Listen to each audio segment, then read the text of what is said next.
Em instantes, Noticiário Tortuga, o informativo do agro que mostra para o produtor o que há de melhor na pecuária do Brasil.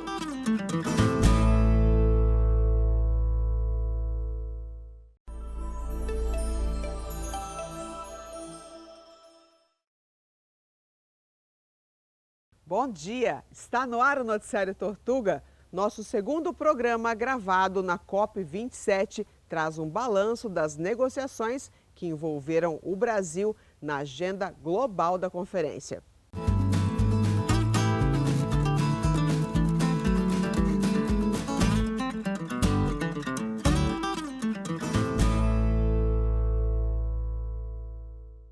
Os critérios mais avançados da produção sustentável foram divulgados na 27ª Conferência do Clima da Organização das Nações Unidas. Vamos saber como tudo isso e como os acordos firmados na cúpula nos afetam imediatamente aqui. As entrevistas do repórter Cairo Rodrigues, gravadas em Sharm el-Sheikh, no Egito, tratam desses temas.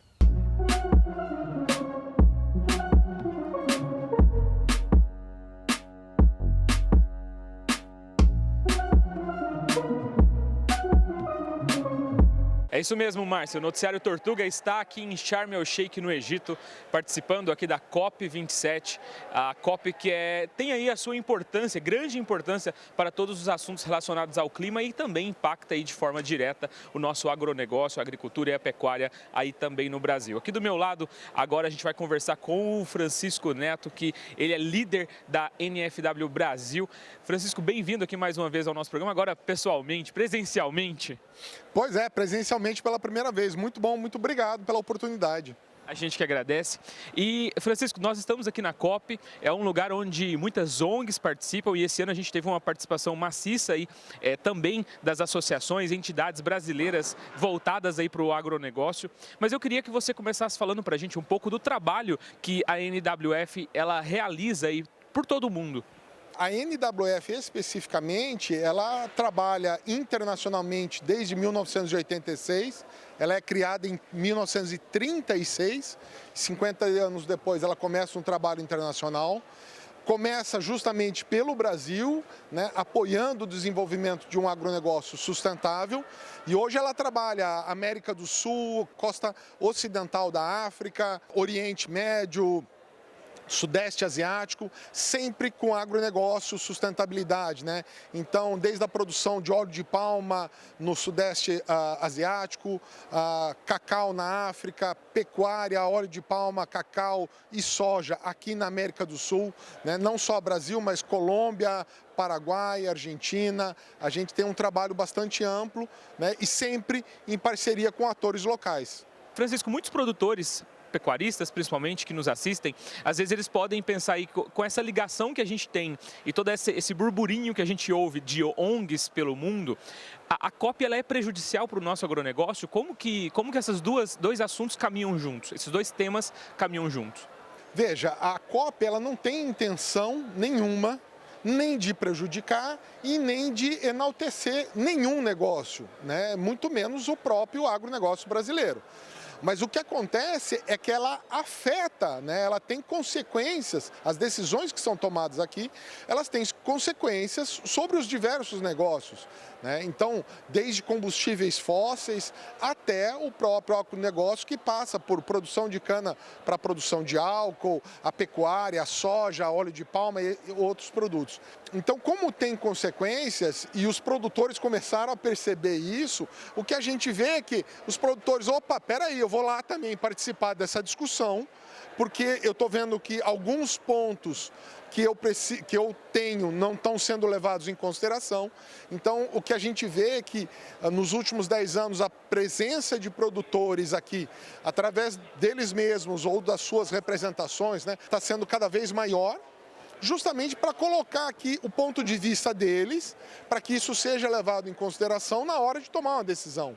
A COP é muito isso, é essa grande Babilônia, né? Porque tem gente de tudo quanto é lugar do mundo discutindo como é que a gente vai fazer para ter um planeta daqui a 50, 100, 200 anos. Até porque o produtor, ele é um dos maiores aliados do meio ambiente, porque ele precisa do meio ambiente em sintonia com a sua produção, porque senão nada, ele precisa da água dos rios, ele precisa das matas, de todos os animais, ele precisa de tudo muito bem preservado. E a gente tem exemplos aí pelo Brasil de que isso já está sendo realizado, já está sendo implementado dentro da nossa produção, né? Com certeza, né? O produtor rural, ele depende, o seu negócio depende diretamente da preservação ambiental.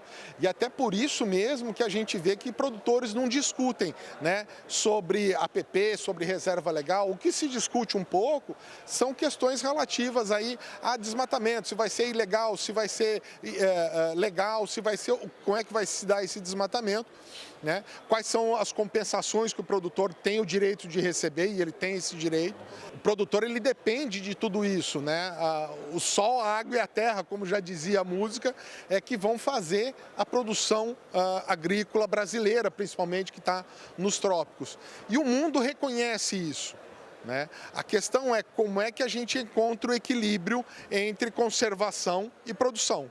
Então, hoje, eu ser sustentável na pecuária, por exemplo, que é a área onde eu trabalho mais fortemente, é ser mais produtivo, né? Eu produzir mais carne no mesmo hectare dentro de um ano, né? É ser sustentável também. Porque eu estou melhorando pastagem, estou melhorando a nutrição animal. Então, quando a gente vai fazer a conta do balanço de carbono por quilo de carne produzida, isso melhora. E isso é ser sustentável. Com certeza. E, como você disse, usar tecnologia no campo, e é isso que a Tortuga traz aí dentro dos seus produtos, a marca Tortuga trazendo sempre tecnologia para o produtor lá no coxo, lá para os seus animais, para o seu rebanho. Francisco, mais uma vez, muito obrigado pela sua participação aqui no nosso programa de hoje. Opa, eu é que agradeço, foi um prazer, estamos sempre à disposição. Muito obrigado.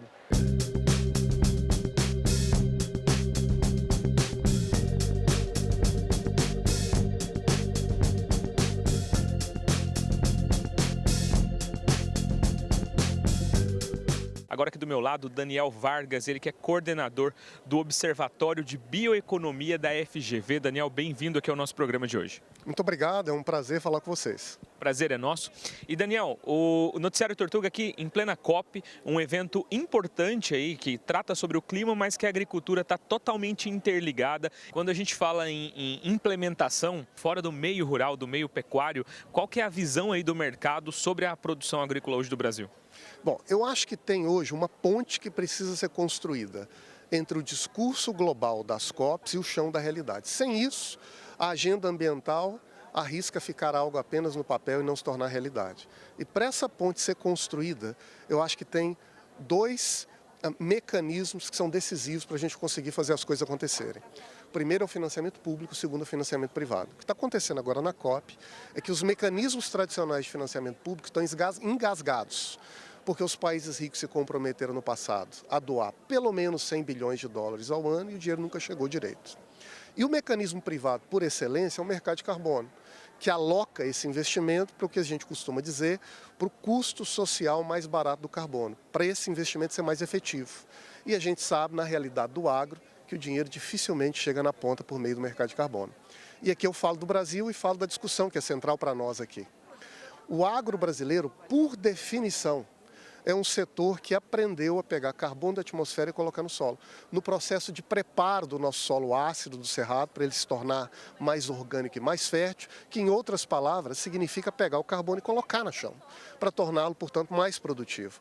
Todo esse avanço que a agricultura brasileira teve ao longo dos últimos anos precisa ser reconhecida como um exemplo de sucesso no agro, de como contribuir para a agenda do clima. O que a gente sempre fez, e é importante para nós, para o nosso ganho de produtividade, agora precisa encontrar um reconhecimento na agenda do clima, e ao fazer isso a gente abre as portas para o dinheiro chegar, e é o que a gente espera. Sustentabilidade não é mais só reciclar o papel que você usa ali, que sobra na sua impressora. É produzir, gerar renda e riqueza, alimentar o planeta e, ao fazer isso, ao mesmo tempo, converter fumaça e carbono em alimento para o mundo inteiro, ter segurança alimentar com sustentabilidade. E essa segurança alimentar é algo que a gente também está escutando bastante aqui na COP, principalmente porque a gente está numa COP aqui no Egito, simbólico, né? A gente tem uma população aí, que principalmente em todo o continente africano, que ainda sofre com a insegurança alimentar, não só aqui, como a gente tem muitos casos, exemplos no Brasil. O agronegócio é o parceiro ideal da insegurança alimentar, porque ele está aí produzindo alimento. O nosso agronegócio brasileiro, não só para o Brasil, como para o mundo. O que o produtor ele pode esperar da COP? O que essa COP vai impactar aí lá na nossa produção? A gente já tem aí, o que a gente já pode sondar aqui do evento desse ano? Não há agenda do clima sem a agenda da agricultura. Se há talvez algo que possa ser positivo dessa COP, a meu ver, é a ideia de que essa separação entre o clima e a geração de renda e riqueza, a começar pela produção de alimentos, devem caminhar de mãos dadas. Ou isso, ou nós estamos, na verdade, perdendo tempo e perdendo esforço de diversas pessoas, diversas partes do mundo. Por agricultor brasileiro, é difícil, nesse momento, dar uma sinalização do que vai acontecer de concreto nessa COP. A verdade, pelo que a gente tem percebido, é que essa é uma COP dura. As negociações não têm avançado em grande velocidade. A gente sabe que a Europa, que sempre foi uma espécie de motor que dinamiza, avança, puxa a agenda, ela vive um momento particular em que ela está ligando suas termoelétricas como se não houvesse amanhã para não passar frio no inverno. Então ela perde a sua credibilidade e capacidade de cobrar o resto do mundo para também cumprir sua função. Por outro lado, nós estamos num continente em que 500 milhões de pessoas vivem abaixo da pobreza extrema. Falar de clima nessa realidade deve necessariamente ser falar de como nós vamos criar as condições para esse povo produzir e se alimentar. E não há uma clareza de como o mundo rico pode dar a sua contribuição para que a África dê passos para o seu desenvolvimento. E é nesse ambiente conturbado de divisões, de desconfiança, de ruptura nesse cimento da solidariedade social que as conversas estão acontecendo aqui na COP. Para o Brasil, eu acho que fica a percepção de que aqui nós tivemos várias lideranças do agro brasileiro, tanto no governo como no setor privado. E essas lideranças são muito enfáticas em mostrar, em anunciar o papel e a riqueza do agro brasileiro e o seu caminho como uma solução e, quem sabe, um modelo que pode ser adotado para a agricultura em outras partes do mundo, como na própria África. Então eu vejo essa COP como um espaço para a gente mostrar o que a gente tem de riqueza e de sucesso na produção de alimentos. Mas não sei se teremos aqui grandes decisões. Para a gente encerrar aqui, Daniel, nossa conversa, você falou aí sobre a participação de várias entidades do agronegócio aqui na COP e... Voltando a falar, lá no Brasil a gente sabe, os produtores já conhecem o que a gente faz, a gente tem a Embrapa, que é um case de sucesso absoluto, está exportando tecnologia para o mundo, para outras áreas do mundo. Como a gente pode fazer, o que está faltando para o produtor, para a nossa cadeia no geral, desde a produção até a indústria, consumidor, para a gente divulgar tudo de bom que a gente tem no nosso agronegócio e a gente ser reconhecido por isso? A grande questão é o que é o verde. E não há uma resposta única, porque o verde depende das condições de produção de cada país. E no Brasil, o verde está muito próximo daquilo que o agro já faz. O grande desafio agora, portanto, é a gente criar um conjunto de métricas e metodologias para que esse agro mais pujante e mais sustentável possa ter os seus ativos, as suas virtudes reconhecidas pelas métricas com base em que a gente diz o que é verde de fato.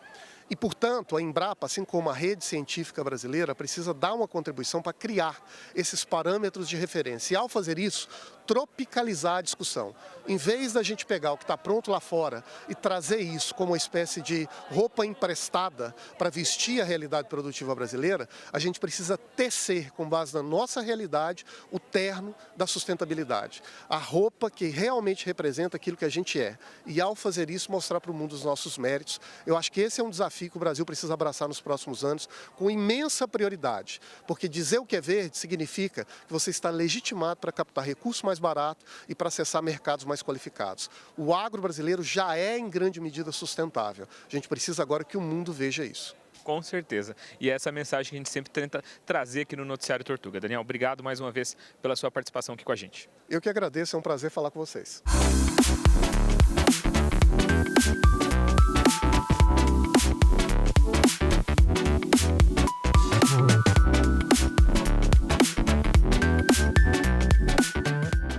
Se você quiser participar do Noticiário Tortuga, mande mensagens, dúvidas, sugestões e depoimentos para o número da produção do programa, que é 11 99382 1999. Nós atendemos pelos aplicativos WhatsApp e Telegram.